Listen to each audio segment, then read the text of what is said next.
Welcome back to What Arty Noobs with General Disturbance. This is the AMBT. It's a Tier 8 American Premium Medium Tank. It's located on the westboard of Studzianki under the command of Mr. Lang.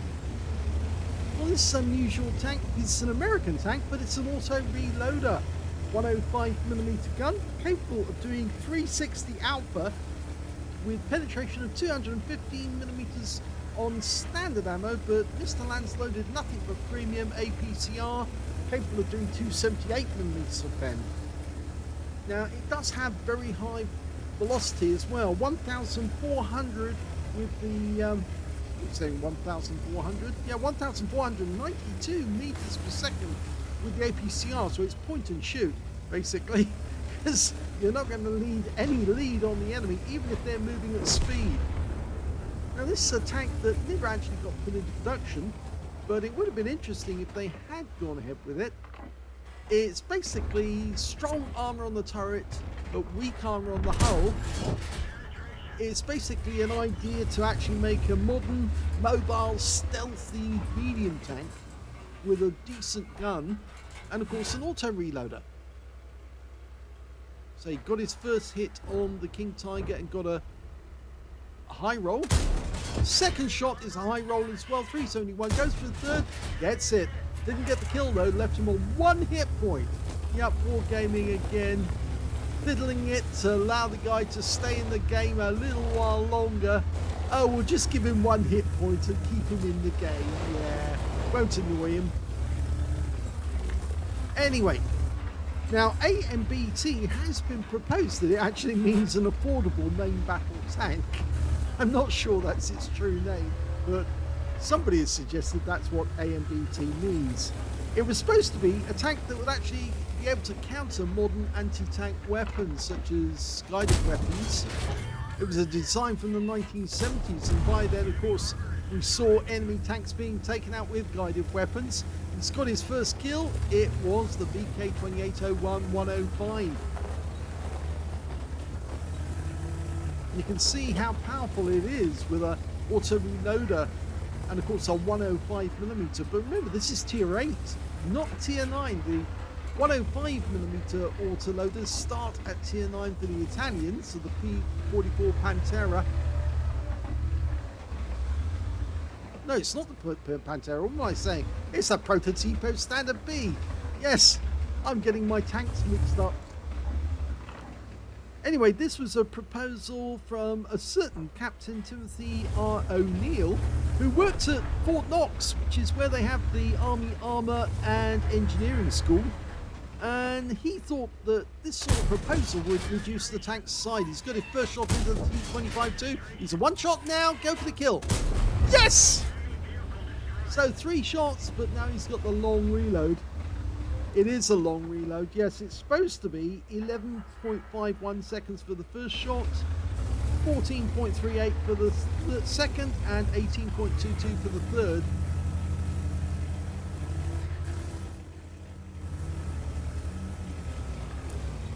Okay, he's just decided to change position for the moment. He might be able to get a shot into that 50 TP, but I think the 50 TP obviously knows we're here. Yep, there he is. Oh. Bounces one off us. That was a 122mm round, 440 alpha, and he managed to bounce it off the turret. I think that's all he could see really. Oh, but the Lorraine did manage to get a hit on us, and 201. The weak armor on the hull actually took that one. This tank does have weak armor on the hull, much weaker than on the turret. Best armor is at the front of the vehicle, 70mm, 40 on the sides, 30 at the rear, but the turret is 250mm at the front. Thanks to all that angling as well, makes it really difficult to pen, and that's why he managed to block that shot from the 50 TP. It's also a very nice shape actually, which allows for the shells to bounce off. It's similar in design in many ways, you might say, to the way the Chieftain's turret is shaped, to actually narrow and taper at the mantlet to enable shells to literally just bounce off. Those guys are really not cooperating at the moment. Well, it looks like Mr. Lance decided he's going to get closer to get hits. Because the enemy has moved over to the other side of the factory. We're down to just 3 members now. We've got an Arty, who happens to be the S51, the AMX M445, and Mr. Land. So, yeah, the enemy team still has 6 tanks. And there's that 50 TP again.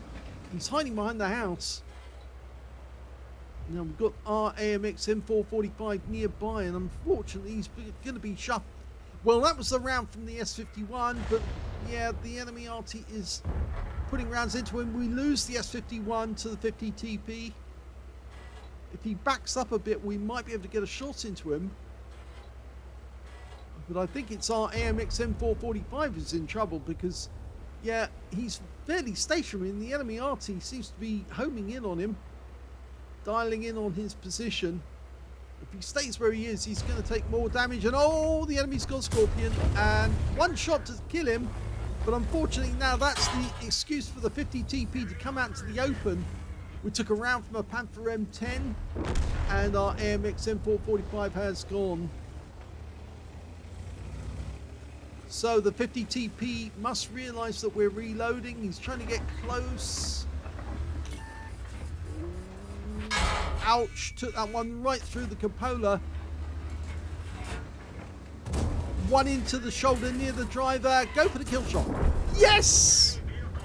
Now he pulls back quickly, but yep, another Arty round comes in. Near miss, stuns us. And we're trying to get away before the other Arty, because I think they're playing tag. Well, he's managed to get away. There's still... Well, there's 5 enemy tanks out there, or was 5 enemy tanks out there. Now there's 4, and so he's on for a Colabana with this, I think. Might be. He kills the Lorraine, who just came a little too close, and now we've got the Panther M10 to deal with. Remember, that's a Panther tank with M10 configuration to try and fool people. So it's got the 75mm high velocity gun. Nice hit. High roll, 386. Pulling back to let it reload. Don't go in there and try and kill with a 3rd round, just because you might not get that kill shot. But he pulls out just to see if he can do it. Oh, we get clobbered by the M12, but that was a near miss. He's just try and get closer now, and hopefully he will reload in time. I think the M10 has made a bit of a mistake here now, because even though he's got to reload and fire again, he gets the kill. And he's got it, but the KV-1S was behind us, and he did get a hit on us. Only 177, which kind of indicates that he's got the 85mm gun. So he can't do a huge amount of damage, but we are 1-shot, and we did get Amaract. And that's bad news, because our repair kit's still in cooldown.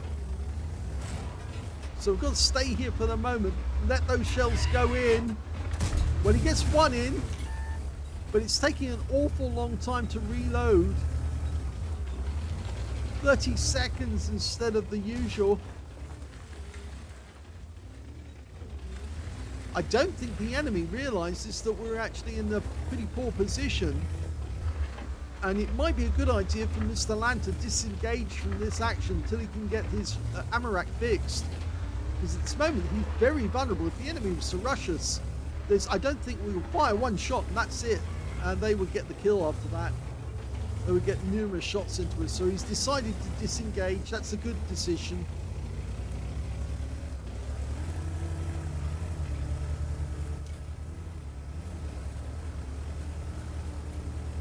Let's also point out that, yeah, we are now a 1-shot to that KV-1S. Only 113 hit points left.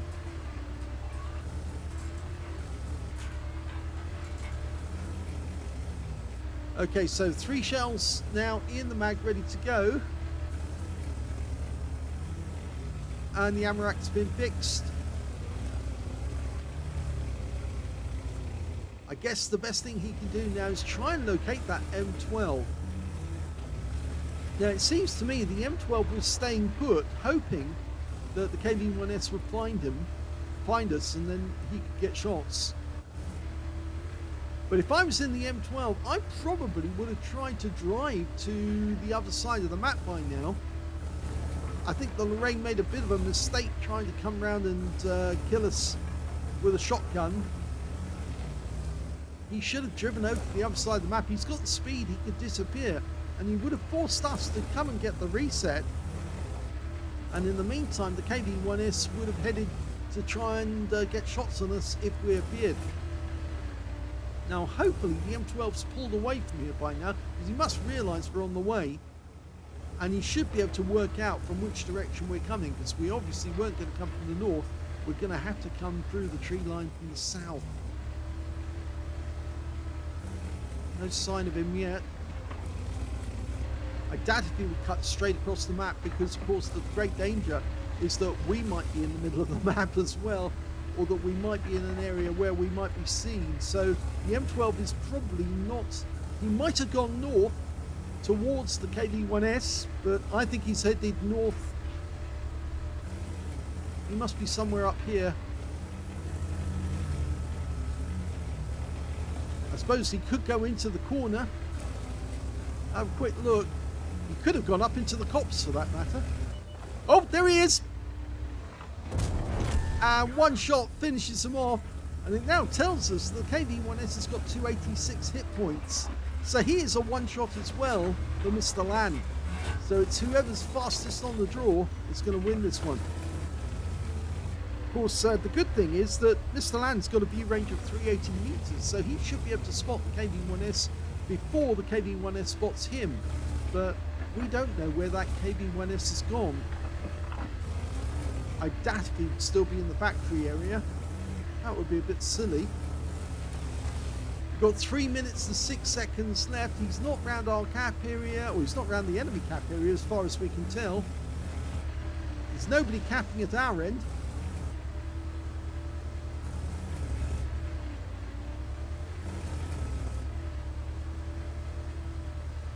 Mr. Land obviously wants to try and use these bushes to try and see if he can spot the enemy. Have a look near the factory first. Doesn't appear to be anybody up there.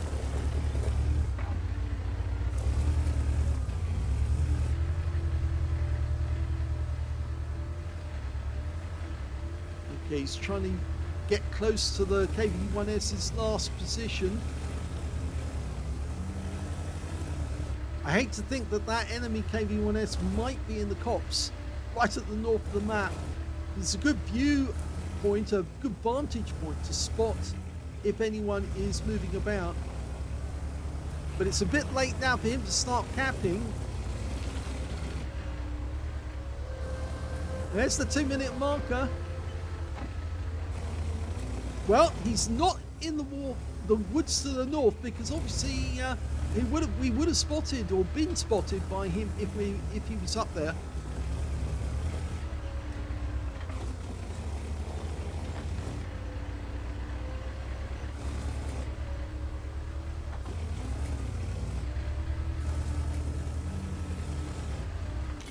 Oh, we've been spotted. Okay, where is he? I suppose he might have been in the wood to the north, but sure we would have been spotted sooner. There he is! He's actually behind us. Oh, he hits our tracks, which means he loses, because that's a kill shot. Well done, Mr. Land.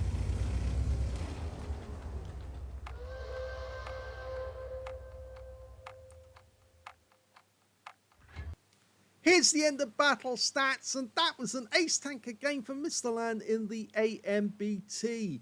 He also managed to get a 5 for effect for doing more damage than hit points to his own vehicle, a Hand of God for surviving the battle and received damage from 4 different enemy tanks or more, as well as a Duelist for taking down 2 tanks who damaged him in the game.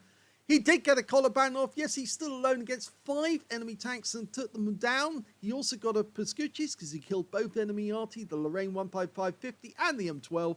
And with that last kill, he actually got a Radley Walters medal. I didn't count them off. I should have actually mentioned that he was on for a Radley's if he killed the KV-1S.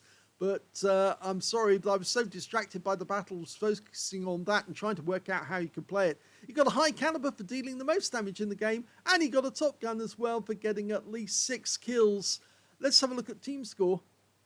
5,885 hit points. He easily scored the high caliber on this one because the nearest one to him was 50 TP that he took down, who got 4,654, so 1,000 down on Mr. Lan. The third highest damage in the game turned out to be the Scorpion, the one he killed with a very quick shot. 2,969 hit points went to him. When it came to kills, yep, he scored the highest with 8, the Radley Walters. The next highest scorer was the 50 TP, who managed to get 5 kills, and 3 kills went to the KV-1S on the enemy team. And when it came to base XP, yep, he scored that one. In fact, he was the only one in the game to get over 1,000. He got 1,701. The next highest scorer being the T43 on his own team with 898, followed by the 50 TP on the enemy team with 886.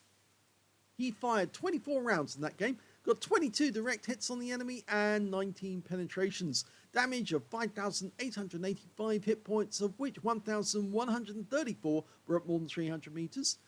He received 8 shots from the enemy, 4 penetrations, 3 non-penetrations, mostly the shots that actually either hit the tracks like the KV-1S or actually bounced off the roof like the 50 TP, but he did take 1 round right through the roof as well, unfortunately. He also got 3 hits by way of splash damage because the enemy Arty was being particularly accurate and getting nice damage on him from the enemy spots. 790 hit points of damage blocked by armor. 3 enemy vehicles spotted, 9 enemy vehicles damaged, 8 destroyed, 371 hit points of damage assistance. He earned 106,056 credits from the game. After repair, ammunition, resupply and consumables, he actually made a profit on that game, only just, of 12,968 credits, because yes, he did buy some premium ammo, quite a lot actually. 1,701 XP, 893 for tactical training, 255 for this being a premium vehicle, took away 3,700 experience points altogether. So the AMBT. Let's have a quick look at the armor. You can see actually the turret's actually fairly good. You can see on that the front of the turret, if you're looking at it, because of the shape as well, it deflects shells away. You're more than likely to get a ricochet if you try to aim for the part near the mantlet. But you can see that it's very well angled, effective angle 75, 40 millimeters of armor turns into 154, but shells will literally bounce off. This area here, it's where it's the highest armor, 250 millimeters, 25 centimeters rather, and or 125, but actually coming out at 250. So it's very, very nicely shaped to deflect shells away, and effectively, I think this is the why the Chieftain was so strong, simply because it actually had the ability to deflect shells away, and the AMBT was effectively imitating that. We can see, if we look at the upper plate again, it's 70 millimeters, but so well angled, you get 237.8. Or was it well, it was at that point, it was coming out at nearly 300 millimeters when you get to the top. Lower plate, 100 millimeters, coming out at 154. The cupola, well, that's the weak spot. That's what the 50 TP aimed for, because it's only 77 millimeters effective. So he could easily pen that with his 120 millimeter round. We can see the size of the tank at the front, it's 70 millimeters, but it actually drops to 40 on the main body. What they've done is they've sacrificed some of the armor on the hull to actually give this a better speed. It does have 9 degrees of gun depression, so you can use ridge lines and go hull down and protect the front and the hull armor. So you can see they've sacrificed a lot of armor to make this thing go faster. The rear of the vehicle is only 30 millimeters, fairly weak. The rear of the turret, 50 millimeters, again, fairly weak. So if we go to the live version, you can see it is fairly well angled, and that's where this tank gets its strength, because it's actually trying to get ricochets by angling the armor in such a way to deflect shells, and it's not really likely to get overmatched simply because the impacted armor is actually still quite strong. So it's relying on the shape to actually help it to win. And of course, as I said, the mobility and the stealth of the tank, so that the enemy's not likely to see it because it's fairly low. It's got a nice shape which deflects shells even if you do get spotted. So let's have a look at the modules. And the annoying thing is, unfortunately, there's no module map, so we can't really tell, other than the driver is definitely in the center on the hull. And if we look at the, we can see the gunner is on the left-hand side. The tank commander is directly behind him. And remember, this is an auto reloader, so it's more than likely that they're going to be shoveling the shells into autoloader system. It does have a loader, who actually, the commander acts as the radio operator as well. In fact, I wouldn't be surprised if that little kind of bustle or projection is where they've put the radio, but the loader's going to be feeding the shells into the autoloader mechanism. And so I expect that we've got the engine and fuel tanks at the rear, probably in the usual configuration, but we can't tell for sure. This tank was, as I said, going to take, it was going to be designed, it was designed in the 70s, but it was actually going to take various improvements from the Leopard 1 to actually make it a better vehicle over time. So there you go, that's all we know about the AMBT. So I hope you enjoyed that replay. It's a very, very good battle for Mr. Land. The fact that he got a collar band off and a Radley Walters out of it. And it was difficult towards the end because, of course, he was so low on hit points that if that KV-1S had been a little more careful, I think he might have won the game. But the problem was, I think he aimed for the wrong part. He aimed for the body, and he actually hit the tracks. And that's what let him down. He knew that the body was weak, but he probably should have tried to hit for the rear of the vehicle to take it out. You couldn't hit the turret and win on an AMBT because depending on the angle you hit, you're more than likely it will either bounce off. But the only part of the turret on the AMBT that's easily to pen is the rear. Everything else is so well angled that the shell will actually bounce off. In fact, I've seen a lot of pools medal wins by AMBT simply because they are so difficult to take down unless you can hit the hull. He did try, but he failed, and Mr. Lang collects a very nice victory. If you enjoyed the battle, please give it a like, do subscribe to our channel, and thank you for watching.